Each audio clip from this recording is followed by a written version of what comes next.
Mahindra XUV500 ആദ്യമായി ഇന്ത്യയിൽ 2011 പുറത്തിറക്കിയത്.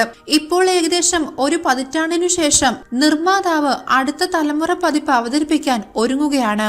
പരീക്ഷണോട്ടം നടത്തുന്ന വാഹനത്തിന്റെ ചിത്രങ്ങളും വിവരങ്ങളും ഇതിനോടകം തന്നെ പുറത്തുവരികയും വാർത്തയാകുകയും ചെയ്തിട്ടുണ്ട്. ഇപ്പോഴിതാ XUV500 ഇന്റീരിയറിനെ കുറിച്ച് വ്യക്തമായ രൂപം നൽകുന്ന ഒരു പുതിയ ചിത്രങ്ങൾ പുറത്തുവന്നു. EQC പോലുള്ള കുറച്ച് മെർസിഡീസ് ബെൻസ് മോഡലുകളിൽ കാണുന്നതിനോട് സാമ്യമുള്ള ഡ്യുവൽ സ്ക്രീൻ സജ്ജീകരണം വാഹനത്തിന് ലഭിക്കുമെന്നാണ് പുതിയ ചിത്രങ്ങൾ വ്യക്തമാക്കുന്നത്. സജ്ജീകരണത്തിൽ പൂർണ്ണ ഡിജിറ്റൽ ഇൻസ്ട്രുമെന്റ് കൺസോളും വലിയ ടച്ച് സ്ക്രീൻ ഇൻഫോർടൈൻമെന്റ് സിസ്റ്റവും ഉൾപ്പെടുന്നു. ഇതുകൂടാതെ പുതിയ പതിപ്പിന്റെ ഇന്റീരിയറും BMW X1മായി ഒരു ചെറിയ സാമ്യത പുലർത്തുന്നു. ഇൻഫോർടൈൻമെന്റ് സ്ക്രീനിന് താഴെയുള്ള AC വെന്റുകളുടെ കൂട്ടിച്ചേർക്കൽ, അതിന് താഴെയുള്ള ഫിസിക്കൽ നിയന്ത്രണങ്ങളുള്ള dual zone climate control panel, gear ലിവറിനടുത്തുള്ള മ്യൂസിക് സിസ്റ്റം കൺട്രോൾ എന്നിവ BMW ക്രോസ് ഓവറിനെ ഓർമ്മപ്പെടുത്തുന്നു. ഡാഷ്ബോർഡ് തുകൽ കൊണ്ട് പൊതിഞ്ഞതാണ്. അകത്തെ വാതിൽ പാനലുകൾക്ക് ഒരു വുഡ് ഫിനിഷ് ലഭിക്കും. വാതിൽ ഹാൻഡിലുകളും വാതിൽ ലോക്കുകളും മെറ്റൽ കൊണ്ട് നിർമ്മിച്ചതാണ്. ഇത് സ്റ്റൈലിഷായി കാണപ്പെടുന്നു.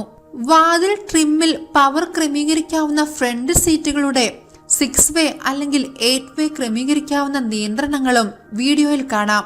ഇതിന് മെമ്മറി പ്രവർത്തനം ലഭിക്കുമെന്നും റിപ്പോർട്ടിൽ പറയുന്നു. Start and stop button central AC വെന്റുകൾക്ക് സമീപം സ്ഥാപിച്ചിരിക്കുന്നു. കൂടാതെ ലെതർ പൊതിഞ്ഞ സ്റ്റിയറിംഗ് വീലിന് ഓഡിയോ ക്രൂയിസ് നിയന്ത്രണത്തിനായി സംയോജിത നിയന്ത്രണങ്ങൾ ലഭിക്കുന്നു. മുൻനിര സീറ്റുകൾക്കായി ലെതർ പൊതിഞ്ഞ സെൻട്രൽ ആംറെസ്റ്റും ചിത്രങ്ങൾ വെളിപ്പെടുത്തുന്നു. പാനറോമിക് സൺറൂഫ്, ഓട്ടോ ഹോൾഡറുള്ള ഒരു ഇലക്ട്രോണിക് പാർക്കിംഗ് ബ്രേക്ക്, 7 എയർ ബാഗുകൾ എന്നിവ വരാനിരിക്കുന്ന SUVയിൽ വാഗ്ദാനം ചെയ്യുന്നു.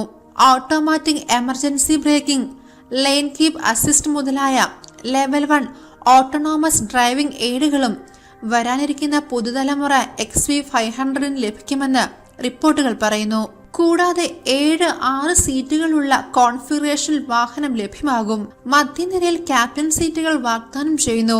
പവർ ട്രെയിനുകളെ സംബന്ധിച്ചിടത്തോളം മഹീന്ദ്ര താറിൽ കണ്ട എഞ്ചിൻ തന്നെയാകും XUV500നും കരുത്ത് നൽകുക.